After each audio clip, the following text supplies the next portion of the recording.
Bismillah, maanta waxaynu ka hadlaynaa faa'iidooyinka ay u leedahay in ay caruurtu bartaan laba luuqadood. Caruurta marka ay laba luuqadood bartaan waxaa xoogsada fahankooga, xasuustooda iyo waxay awood u yeeshaan in ay xaliyaan mushkiladaha soo waajahda.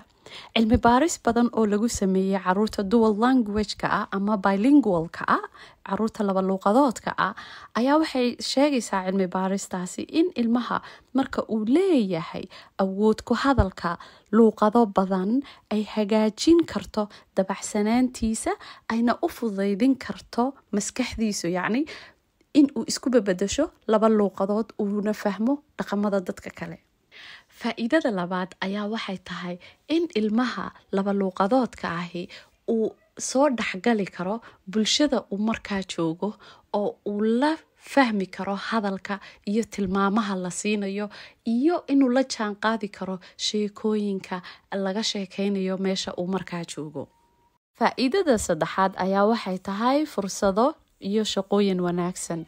Caruurta laba luuqadood yaqaanka waxay heli karaan in ay ku tartamaan xagga suuqa shaqada markay weynaadaan. Shirkado badan sida ganacsiga, siyaasadda, waxbarashada ayaa mar walba waxay qiimeeyaan dadka laba luuqadoodka waxayna raadiyaan shaqaale inta badan. Haddaba adigu qorshahaagu waa maxay? Ma rabtaa ilmahaaga in uu luuqadda afkiisa hooyo uu ku barto? Haddii ay tahay haa, heerkeebaad rabtaa inuu ka gaaro? Ma waxaad rabtaa inuu ku hadlo oo keliya? Ma waxaad rabtaa inuu qoraal iyo akhris iyo ku hadalkaba yaqaano? Waa in aad yeelataa plan ama qorsho meel kuu yaala oo aad og tahay heerka aad la rabto ilmahaaga inaad gaarsiiso. Haddaba jawaabuhu waa dhankiina. Maca salaama.